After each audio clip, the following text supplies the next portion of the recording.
Hello students, class 10th। आज हम start करते हैं फिजिक्स। और फिजिक्स में स्टार्ट कर रहा हूं बच्चों लाइट। ठीक है, आपकी क्लास 10th सिलेबस में लाइट का जो टॉपिक है उसमें दो पार्ट्स हैं, रिफ्लेक्शन एंड रिफ्रैक्शन। तो आज हम पहले तो स्टार्ट करेंगे इंट्रोडक्शन ऑफ लाइट। लाइट होती क्या है उसको इंट्रोड्यूस करवाऊंगा मैं, ठीक है। और इंट्रोडक्शन देने के बाद मैं स्टार्ट करूंगा रिफ्लेक्शन ऑफ लाइट। ओके बच्चों, आप बताओ लाइट होती क्या है। लाइट क्या है? It is a form of energy. आपने पढ़ा था 9th क्लास में, जब आपने चैप्टर पढ़ा था work energy and power. Energy बहुत तरह की होती है, kinetic energy, potential energy, light energy, wind energy, solar energy. तो लाइट भी अपने आप में एनर्जी है। Okay, light is a form of energy. पहली बात तो ये आती है। Light enable us to see things around us. Light ही वो जरिया है जिसके थ्रू हम आसपास की चीजें सबको देख सकते हैं। Light enable us to see things around us. Light ही वो जरिया है जिसके थ्रू मैं अपने आसपास की पूरी दुनिया को देख सकता हूं। ओके स्टूडेंट्स, अब बात ये आती है, हम कहते हैं हमारे पास आंखें हैं तो हम देख सकते हैं। हम क्या कहते हैं? हमारे पास ये आंखें हैं, भगवान ने हमें आईज दी हैं तो हम दुनिया को देख सकते हैं। मैं कहता हूं अगर लाइट ना हो तो अपनी आंखों से देख के बताओ। रात को बिल्कुल अंधेरा कर दो, रूम में बिल्कुल लाइट नहीं हो, डार्क अंधेरा हो, अपनी आंखों से आप देख के दिखाओ, नहीं देख सकते ना। आपको लाइट जलानी पड़ती है, लाइट स्विच ऑन करनी पड़ती है, तब आप अपने आसपास देख सकते हो। तो मैं ये कहना चाहूंगा कि लाइट भी बहुत इंपॉर्टेंट है। केवल हम नहीं बोल सकते कि हम अपनी आंखों से पूरी दुनिया को देखते हैं, लाइट भी चाहिए। Light enable us to see things around us. ठीक है ना। अब इस रूम की बात कर लेते हैं। इस रूम में देखो क्या क्या है। ये फैन है, ये स्टूल्स है, ये फर्नीचर है, ये वॉल्स है, ठीक है, ये व्हाइट बोर्ड है, ठीक है। अब ये ट्यूबलाइट भी है, देखो ये ट्यूबलाइट। ओके, ये ट्यूबलाइट की सीधी लाइट मेरे आंखों में एंटर कर रही है। ये ट्यूबलाइट की सीधी लाइट, स्ट्रीट लाइट मेरे आंखों में एंटर करती है, ठीक है, बिकॉज इसकी खुद की लाइट है। ये ल्यूमिनस ऑब्जेक्ट है। बच्चों मैं आपको समझाता हूं, ऑब्जेक्ट्स दो तरह के होते हैं। इस रूम में जो ऑब्जेक्ट्स हैं, ये मुड्डा है, ये स्टूल है, ये फर्नीचर है, मैं आपके सामने खड़ा हूं, व्हाइट बोर्ड है और दो ट्यूबलाइट्स भी जल रही हैं। तो जो ट्यूबलाइट्स हैं दो, ये है ल्यूमिनस ऑब्जेक्ट्स। ल्यूमिनस ऑब्जेक्ट मतलब जो एमिट करते हैं अपने own light. Objects which emit their own light are called luminous objects। ये ट्यूबलाइट्स क्या है? Luminous objects. और ये मुद्दे, ये स्टूल्स, ये फर्नीचर, ये व्हाइट बोर्ड, ये नॉन ल्यूमिनस ऑब्जेक्ट्स हैं जो ये अपनी लाइट एमिट नहीं करते। Object those emit their own light called luminous and object those do not emit their own light called non luminous. तो इस रूम में ल्यूमिनस क्या है? ये दो ट्यूबलाइट्स, और बाकी सब ये furniture, marker, white board, human body, ये क्या है? Non luminous. ठीक है ना। मैं इस ट्यूबलाइट को देख पा रहा हूं, क्यों? क्योंकि इसकी लाइट, ये लाइट एमिट कर रहा है और इसकी लाइट मेरी आंखों में जा रही है और ये मुझे दिखाई दे रहा है। लेकिन ये जो स्टूल है ये तो ल्यूमिनस नहीं है, ये तो कोई लाइट एमिट नहीं कर रहा, फिर भी मुझे दिखाई दे रहा है। कैसे दिखाई दे रहा है? हाँ, ये नॉन ल्यूमिनस है। क्या है ये? Non luminous. ये अपनी लाइट कोई प्रोड्यूस नहीं कर रहा, फिर भी मुझे दिखाई दे रहा है। कैसे? क्या हो रहा है? सुनो, ट्यूबलाइट की लाइट इस पर पड़ती है, ट्यूबलाइट की लाइट इस स्टूल पे पड़ती है, इस पर लाइट जो पड़ती है उससे रिफ्लेक्ट होके, स्ट्राइक होके, लाइट, ट्यूबलाइट की लाइट स्टूल पे पड़ी मतलब स्ट्राइक हुई इस पर, इससे रिफ्लेक्ट होके मेरी आंखों में पड़ती है। सुन रहे हो? सबसे पहले ट्यूबलाइट की लाइट इस स्टूल पे पड़ेगी और स्टूल से रिफ्लेक्ट होके मेरी आंखों में पड़ेगी, तो मुझे ये स्टूल दिखाई देता है। समझ में आता है कि मैं कैसी चीजें आसपास की दिखाई देती हैं? यहां देखो स्टूडेंट्स, ये फ्लावर पॉट है, फ्लावर है ये। फ्लावर क्या होता है? Non luminous. ये कोई लाइट एमिट नहीं करता, ये तो अच्छी स्मेल देता है, फिर भी हमें दिखाई कैसे देता है? देखो, ये सपोज ये फ्लावर पॉट गमला बाहर पड़ा हुआ है बरामदे में, जहां सनलाइट पड़ती है इस पर। सन की जब सनलाइट पड़ेगी इस पर तो लाइट क्या होगी? रिफ्लेक्ट। सबसे पहले सन की सनरेज इस पर पड़ेगी, लाइट पड़ेगी इस पर, तो वो क्या होगी? रिफ्लेक्ट होगी, और रिफ्लेक्ट होगी इन all the possible directions. Sunlight, flower reflect sunlight in all the possible directions. और यहां एक ह्यूमन बीइंग खड़ा है जो इस फ्लावर पॉट को देख रहा है। अब जो सनलाइट इस पर पड़ती है वो रिफ्लेक्ट होती है इन ऑल द पॉसिबल डायरेक्शंस। तो यही रिफ्लेक्टेड लाइट इसकी आंखों में जाएगी ह्यूमन बीइंग के, जो ये पर्सन है इस फ्लावर पॉट को देख रहा है, तो फ्लावर पॉट से रिफ्लेक्ट होती हुई लाइट इसकी आंखों में जा रही है और इस रिफ्लेक्टेड लाइट की वजह से इस पर्सन को ये फ्लावर पॉट दिखाई दे रहा है। ठीक है स्टूडेंट, समझ आ रही है बात मैंने क्या बोला? ये सन की सनरेज पड़ती है इस फ्लावर पॉट पे, ठीक है, फ्लावर पॉट पे पड़ती हैं और ये फिर क्या होती है, सनलाइट रिफ्लेक्ट हो जाती है in the all the possible directions. जब ये रिफ्लेक्टेड सनलाइट इस ह्यूमन आईज में, ह्यूमन बीइंग के आईज में एंटर करती है तो ये उसको फ्लावर पॉट दिखाई देता है। समझ में आया? तो मैंने क्या बोला, light is a form of energy, it enable us to see things around us. Luminous object की तो डायरेक्ट एमिट की हुई लाइट मेरी आंखों में पड़ती है और नॉन ल्यूमिनस ऑब्जेक्ट्स की लाइट, रिफ्लेक्टेड लाइट मेरी आंखों में पड़ती है। ठीक है, तभी मैंने बोला light is a form of energy, it is needed to see things around us. We detect light with our eyes. Okay, it is only when light coming from an object enter our eyes that we are able to see that object. किसी भी object को मैं तभी देख पाऊंगा जब उससे strike की हुई लाइट मतलब रिफ्लेक्टेड लाइट, और वो रिफ्लेक्टेड लाइट मेरे आंखों में जाएगी। जैसे मार्कर है, ये नॉन ल्यूमिनस है, ये अपनी कोई लाइट एमिट नहीं कर रहा, बट इस रूम में जो ट्यूबलाइट लगी हुई है, ट्यूबलाइट की लाइट स्ट्राइक करती है इस मार्कर पे और वो इससे स्ट्राइक करके रिफ्लेक्ट होकर मेरी आंखों में जाती है और मेरी आंखें इस मार्कर को देख सकती हैं। ठीक है, this light may have been emitted by the object itself or it may have been reflected by the object. Object या तो अगर वो ल्यूमिनस होगा तो सीधी लाइट मेरी आंखों में एंटर करेगी, अगर वो नॉन ल्यूमिनस होगा तो वो किसी ल्यूमिनस ऑब्जेक्ट से लाइट लेके स्ट्राइक करवा के रिफ्लेक्टेड लाइट मेरी आंखों में एंटर करेगा, तभी वो ऑब्जेक्ट मुझे विजिबल होगा। ओके बच्चों, समझ में आया? Luminous objects, those objects which emit their own light, non-luminous objects which do not emit their own light. Luminous में examples bulb, candle, tube light etcetera, और नॉन ल्यूमिनस में marker, white board, furniture, stools. Okay, ठीक है student. इसके बाद है nature of light. Notes की चिंता मत करना स्टूडेंट्स, आपको व्हाट्सएप पे मैं नोट्स डिलीवर कर दूंगा, भेज दूंगा। ठीक है, अभी आप केवल समझने में ध्यान दो, नोट्स आपको प्रोवाइड कर दिए जाएंगे। ठीक है, हाँ, nature of light. Nature of light, light का नेचर कैसा होता है? कई सारी थ्योरीज है स्टूडेंट्स। सबसे पहली थ्योरी है वेव नेचर। पहली थ्योरी ने डिफाइन किया कि लाइट का जो नेचर होता है वो वेव नेचर होता है, मतलब उसमें बोलता है light is composed of electromagnetic waves. Light एक वेव है, कौन सी wave? Electromagnetic wave, which does not require any material medium for its propagation. Actually जो मैं बोल रहा हूं साउंड, आप 9th में पढ़ा हुआ चैप्टर मैंने पढ़ाया आपको, साउंड भी एक वेव है, लेकिन मैं जो बोल रहा हूं आप सुन पा रहे हो इसलिए क्योंकि आपके और मेरे बीच में एक मीडियम है, एयर। क्योंकि मेरे बोले हुए पार्टिकल्स, मैं जो बोल रहा हूं, जो डिस्टरबेंस मेरी आवाज से आप तक जो आवाज सुनाई दे रही है, वो साउंड आप तक इसलिए पहुंच रही है क्योंकि आपकी और मेरे बीच में एयर है। एयर क्या हुआ? As a carrier, as a medium, जो मेरी आवाज को आप तक पहुंचा रही है। लेकिन साउंड वेव अलग है, sound wave require material medium for its propagation. लेकिन लाइट की जो वेव होती है वो होती है electromagnetic waves that does not require any material medium for its propagation. इस पे कई एक्सपेरिमेंट्स भी हुए हैं। वैक्यूम क्रिएट कर लो, बिल्कुल वैक्यूम क्रिएट कर लो, मतलब वहां पर एयर है ही नहीं, एब्सेंस ऑफ एयर, और वहां पे लाइट थ्रो करो, लाइट चली जाएगी। क्यों लाइट गई क्यों? क्योंकि लाइट को कोई मटेरियल मीडियम नहीं चाहिए होता है, वो किसी मटेरियल मीडियम पे डिपेंड ही नहीं है, उसको कोई मटेरियल मीडियम नहीं चाहिए फॉर इट्स प्रोपेगेशन। तो वेव नेचर ने क्या समझाया? According to the wave nature of light, light is made up of electromagnetic waves. Light is made up of electromagnetic waves that does not require any material medium for its propagation. Okay, इसमें कहते हैं कि जो light का wavelength होता है ना वो बहुत कम होता है, इसीलिए इसका स्पीड बहुत ज्यादा होता है। कितना होता है स्पीड ऑफ लाइट पता है? स्पीड ऑफ लाइट होता है, आप लोगों को याद भी होगा, 3 into 10 8 मीटर पर सेकेंड। ठीक है, समझ में आया वेव नेचर?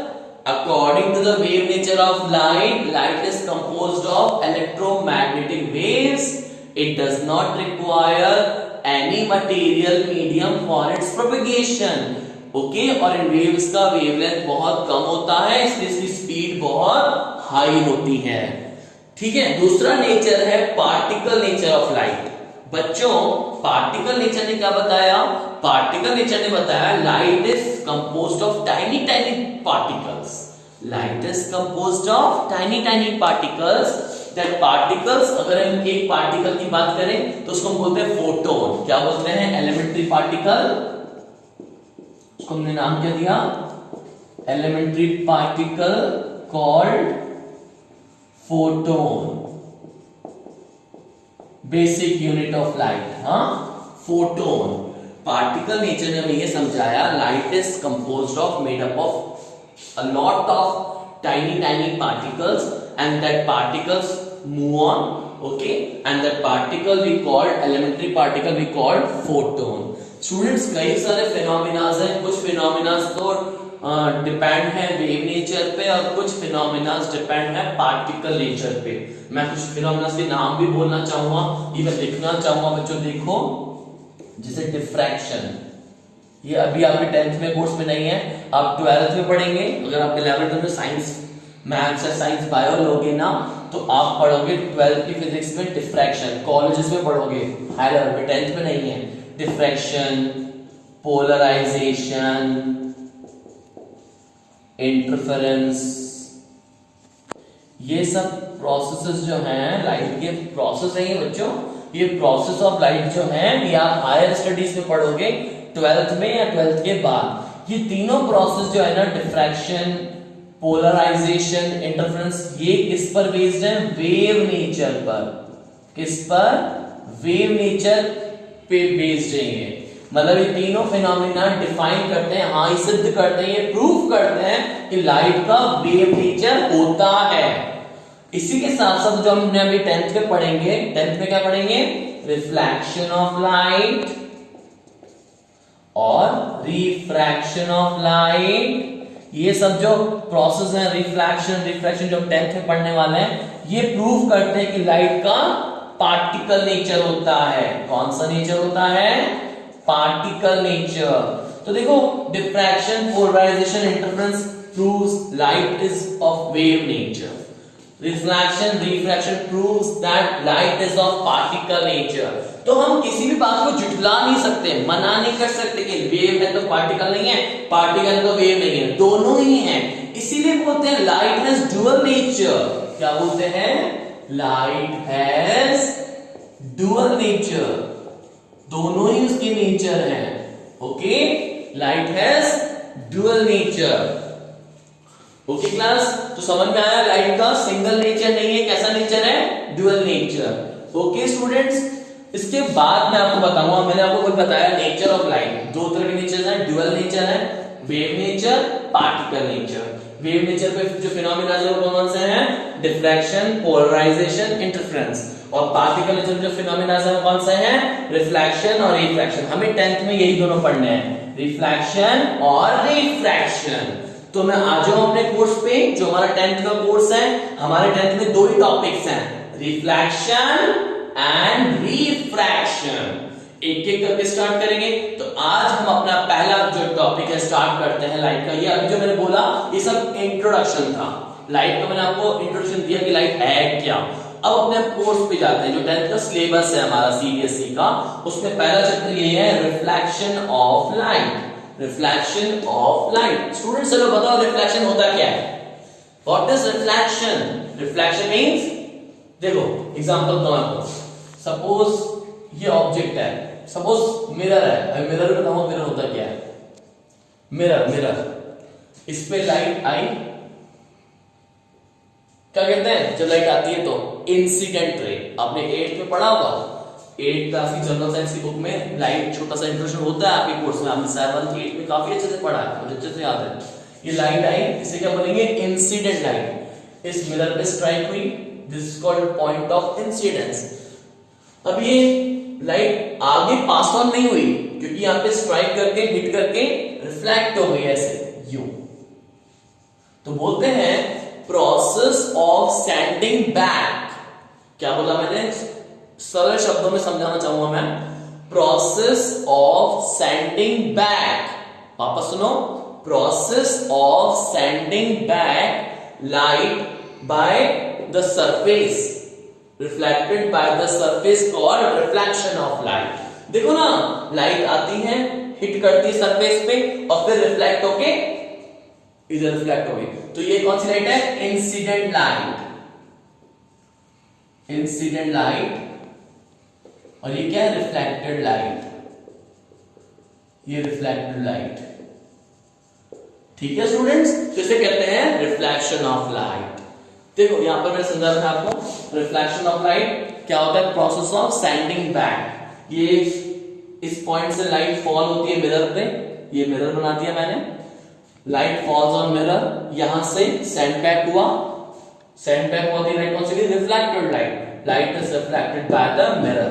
बच्चों मिरर कैसे बनता है पता है, सब समझाते हैं आपको। मिरर तो आप रोज यूज करते हो तैयार होने के लिए, घर में नहाने के बाद आप मिरर के सामने जाते तैयार होते हैं, तो फिर वो मिरर ही तो है। कई बार आपने बचपन से मिरर को यूज करते हुए आ रहे हो, बट आपको पता है मिरर होता क्या है, ग्लास शीट होती है, ग्लास शीट के बैक साइड पे पेंट होता है, किसका, सिल्वर पेंट। सिल्वर ही क्यों बोला मैंने, चलो बताओ। सिल्वर इसीलिए बोला, silver is one of the best reflector. Silver की एक खास बात है, इसकी प्रॉपर्टी है कि वो बेस्ट रिफ्लेक्टर है। क्या है वो, बेस्ट रिफ्लेक्टर है, वो काफी अच्छा रिफ्लेक्ट करता है। इसीलिए ग्लास को पीछे से फ्रॉम बैक साइड उसको सिल्वर से पेंट करते हैं। अच्छा, सिल्वर जो पेंट है वो बना रहे, उसकी परसिस्टेंस, उसकी लाइफ ज्यादा ड्यूरेबल हो, इसीलिए उसको प्रोटेक्ट करने के लिए रेड पेंट भी किया जाता है सिल्वर के ऊपर। पहले सिल्वर की लेयर डिपॉजिट की जाएगी, ग्लास ले लिया, पूरा ग्लास आप जानते हो, ग्लास स्लैब ले लिया मैंने, रेक्टेंगुलर या फिर कैसा भी स्क्वायर ग्लास स्लैब ले लिया, उसको फ्रॉम बैक साइड मैंने सिल्वर कोट कर दिया, और उस सिल्वर कोटिंग को प्रोटेक्ट करने के लिए मैंने क्या किया, रेड पेंट कर दिया। तो पीछे से वो पैक हो गया, आगे से ग्लास, पीछे से पैक्ड है, पीछे से रेड पेंट हो रहा है, तो वो बन गया मिरर। ग्लास और मिरर में ये होता है, ग्लास दोनों साइड ट्रांसपेरेंट होता है, बट मिरर में फ्रॉम वन साइड ट्रांसपेरेंट और पीछे से वो कोटेड होता है रेड पेंट से। पहले सिल्वर की कोटिंग होती है उस पर, और सिल्वर की कोटिंग को बचाने के लिए हम रेड पेंट कर देते हैं। चाहे तो आज उठा के मिरर देख लो अपने घर में, देखो मिरर और ग्लास में फर्क पता पड़ेगा। ये ग्लास है बच्चों, देखो ये ग्लास, ये क्या है, ये ग्लास है, ट्रांसपेरेंट फ्रॉम बोथ साइड। ये क्या है, ग्लास। इसको मैं पीछे से सिल्वर पेंट कर दूं और रेड कलर का कोट कर दूं, तो ये बन जाएगा मिरर। ओके स्टूडेंट्स, क्लियर है। बच्चों दूसरी बात मैं बोलना चाहूंगा, जब हम डायग्राम्स में मिरर को, अब हम क्या पढ़ रहे हैं, रिफ्लेक्शन पढ़ रहे हैं, ये तो पता पड़ गया ना, इस बात का तो आपको क्लियर हो जाना चाहिए। जो हमारा चैप्टर है वो रिफ्लेक्शन ऑफ लाइट है, और रिफ्लेक्शन किससे होता है, मिरर से। तो कई टीचर्स और कई स्टूडेंट्स इसको मिरर चैप्टर भी होते हैं कि हम मिरर पढ़ रहे हैं, इसको मिरर बोला जाता है चैप्टर का नाम, क्योंकि रिफ्लेक्शन होता ही मिरर से है। सुन रहे हैं आप लोग, रिफ्लेक्शन होता ही मिरर से है। और मिरर क्या होता है, सिंपल, मैंने बताया ना आपको, वन साइड से ट्रांसपेरेंट और बैक साइड से क्या होता है, वो कोटेड होता है, रेड सिल्वर की कोटिंग होती है, उस पर रेड कलर का पेंट होता है। तो रिफ्लेक्शन होता किससे है, बोलो, मिरर से। रिफ्लेक्शन किससे होता है बच्चों, मिरर से। तो ये देखो, ये मैंने आपको ओरिजिनल मिरर बताया जो हम घरों में यूज करते हैं। ये फ्रंट साइड जिसमें अपना चेहरा दिखते हैं, और बैक साइड से वो क्या होता है, पेंटेड होता है, ठीक है ना। ये हमारा ओरिजिनल मिरर। लेकिन हम जब रे डायग्राम्स बनाएंगे, बहुत सारे रे डायग्राम्स बनाने भी आने वाले क्लासेस में सारा रे डायग्राम का खेल है, पूरा गेम ही रे डायग्राम्स का है। मैं आपको एक एक रे डायग्राम बनाना सिखाऊंगा। तो रे डायग्राम में जब मिरर बनाना होगा, तो मैं ये मिरर तो नहीं बनाऊंगा, तो रे डायग्राम्स में मिरर कैसे बनाया जाता है, प्लेन मिरर सुनो, ये स्ट्रेट लाइन ऐसे मैं आपको सिखा रहा हूं कि प्लेन मिरर रे डायग्राम्स में कैसे बनाते हैं। सो सिंबल क्या है, ये लाइन खींच दी है बनने से, स्ट्रेट लाइन, ये प्लेन मिरर, और यहां से डैश डैश डैश डैश, क्यों, ये शो कर रहा है ये बैक साइड है, यहाँ पेंट किया हुआ है, और आगे से कुछ नहीं किया। तो आगे ये फ्रंट साइड है जहां से रिफ्लेक्शन होगा, ये फ्रंट साइड है, ये front side of plane mirror from which reflection take place. This is front side from which reflection take place, ठीक है, और पीछे बैक साइड, बैक साइड जहां पे हमने सिल्वर कोट किया हुआ है उसके ऊपर रेड कलर का पेंट कोट किया हुआ है, ठीक है क्लास। ये सिंबल हो गया प्लेन मिरर का जो हम यूज करते हैं हमारे रे डायग्राम्स में। ओके स्टूडेंट्स देखिएगा मैं आपको प्लेन मिरर से रिफ्लेक्शन समझाता हूं। Reflection of light using plane mirror, देखिए क्या पढ़ रहे हैं हम, reflection of light by using plane mirror. देखिए class, this is plane mirror, okay. ये मिरर का फ्रंट साइड जहां पे रिफ्लेक्शन होगा और ये dash dash means back side, okay. Incident ray of light strike करता है मिरर पे and that point we call point of incidence, और इसके बाद ये लाइट रिफ्लेक्ट हो जाता है, we call reflected ray. This is incident ray and this is reflected ray and this one is the normal, okay. Light आया, strike किया और रिफ्लेक्ट हो गया, इसे क्या बोलते हैं, this is angle of incidence. Angle of incidence क्या होता है, angle between incident ray and normal, ठीक है। और एंगल ऑफ रिफ्लेक्शन क्या होता है, this is R angle of reflection, angle between reflected ray and normal, ठीक है students. Angle of incidence I which is made between incident ray and normal, and R angle of reflection, angle between reflected ray and normal, okay, and this O is the point of incidence। कहते हैं बच्चों, अब मैं आपको बताता हूं laws of reflection क्या होता है। Laws of reflection, first law कहता है इंसिडेंट रे,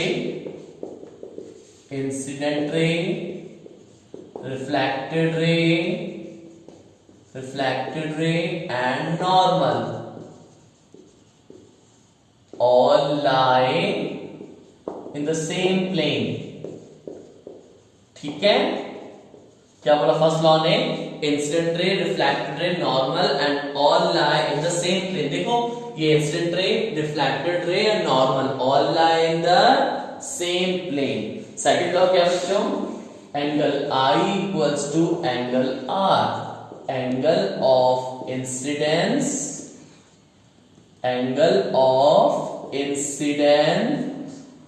equal to angle of reflection, ठीक है स्टूडेंट्स।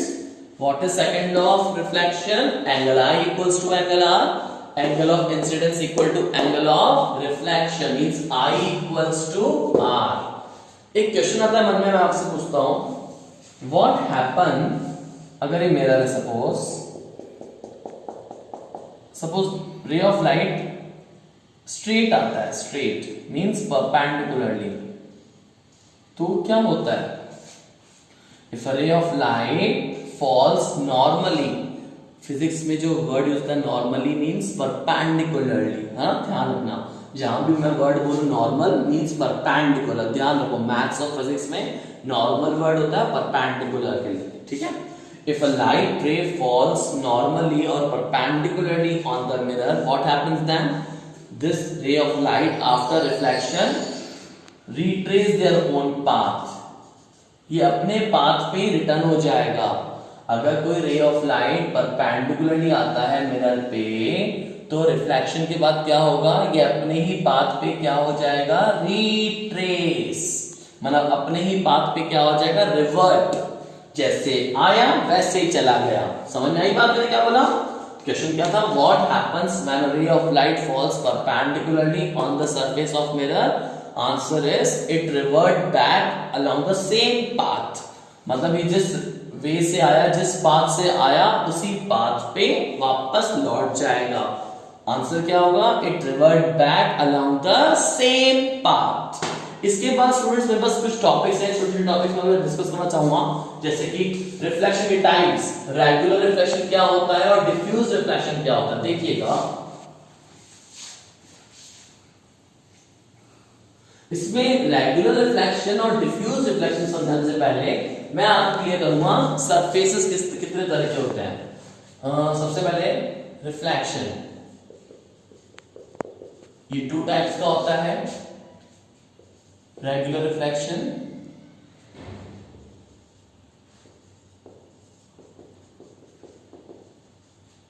Diffuse reflection.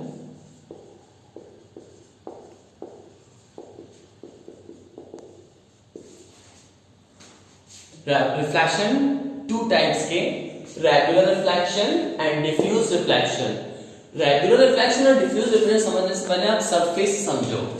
सरफेस जिस पे रिफ्लेक्शन होगा वो या तो रफ होता है या वो स्मूथ होता है। स्मूथ मतलब पॉलिश्ड, ठीक है, ध्यान देना भाई। मैंने बोला रिफ्लेक्शन होता क्या है, लाइट स्ट्राइक करे और वहां से रिवर्ट हो जाए, मतलब सेंड बैक हो जाए, इसे रिफ्लेक्शन बोलते हैं। अब जैसे बच्चों ये वॉल है, ये वॉल है, ट्यूबलाइट की लाइट उस पर भी पड़ रही है ना, तो ये मिरर लगा क्यों नहीं कर रहा? क्या इस वॉल पे रिफ्लेक्शन नहीं हो रहा? मतलब मैं आपसे पूछ रहा हूं, क्या इस वॉल पे रिफ्लेक्शन नहीं हो रहा? तो मेरा आंसर है हो रहा है, बिल्कुल हो रहा है। रिफ्लेक्शन हर एक ऑब्जेक्ट से होता है, चाहे वॉल हो या फर्नीचर हो या कुछ भी हो, इवन अपनी बॉडी हो, उससे रिफ्लेक्शन होता है। तो ये मिरर का काम क्यों नहीं कर रहा? जिस तरह मिरर में मेरे को अपनी शक्ल, मतलब मैं अपने आप को देख सकता हूं, मैं इस वॉल में अपने आप को क्यों नहीं देख पा रहा? समझ आ रही मैं क्या सवाल कर रहा हूं आपसे? भाई यहाँ पे मिरर लगा दूंगा तो मैं अपने आप को देख पाऊंगा, बट मैं इस वॉल में नहीं देख पा रहा, क्योंकि ये वॉल रफ सरफेस है। रफ सरफेस की वजह से जो रिफ्लेक्शन हो रहा है वो हो रहा है डिफ्यूज।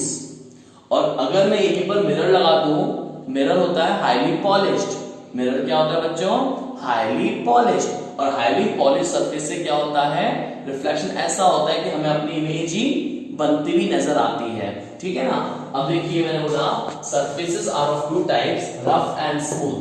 अगर हम पहले देखते हैं रेगुलर रिफ्लेक्शन को। रेगुलर रिफ्लेक्शन अचीव करने के लिए आपको सरफेस बहुत स्मूथ चाहिए। सरफेस कैसा होना चाहिए? Highly polished. Surface smooth, that is polished, ठीक है, पॉलिश्ड होना चाहिए। जैसे कि मिरर, एग्जांपल दूं, एग्जांपल किसका? मिरर का। मिरर हाईली पॉलिश्ड होता है, ठीक है। ये सपोज मैंने मिरर ले लिया, एक साइड से ट्रांसपेरेंट और एक साइड से पेंट हो रहा होगा, तब ये मिरर कहलाएगा। ये बैक साइड मिरर का, ठीक है। इस पर पैरेलल रेज ऑफ लाइट आती है, बीम ऑफ लाइट। अच्छा बच्चों, बीम क्या होता है? अब बीम ऑफ लाइट मैंने बताया आपको, नहीं बताया ना? बीम ऑफ लाइट, लाइट जब भी फॉल होती है किसी सरफेस पे तो एक रे नहीं आती, बंडल ऑफ रेज स्ट्राइक करती हैं। ओके, किसी भी सरफेस पे क्या होता है, बंडल ऑफ रेज एक साथ साइमल्टेनियसली स्ट्राइक करती हैं, that we call beam of light. Okay, bundle of rays of light when striking over the surface of any object on any body that we call beam of light, मतलब bundle of rays बोल सकते हो आप, bundle of rays of light। Okay, हाँ, जब ऐसे बहुत सारी bundle of rays, beam of light एक बहुत हाईली पॉलिश्ड, मतलब एग्जांपल के तौर पे मिरर बोलता हूं, हाईली पॉलिश्ड मिरर पे ऐसे पैरेलल स्ट्राइक करती हैं, तो एक्चुअल में यहां पर सरफेस कैसा मिला उसको? Highly polished. हाईली पॉलिश होने की वजह से जिस तरह से रेस कैसे आएंगी? पैरेलल। स्टार्टिंग में स्ट्राइक कैसे कर रही हैं? पैरेलल। आफ्टर रिफ्लेक्शन ये रिवर्ट कैसे होंगी? पैरेलल, ऐसे बिल्कुल डिसिप्लिन में। देखिएगा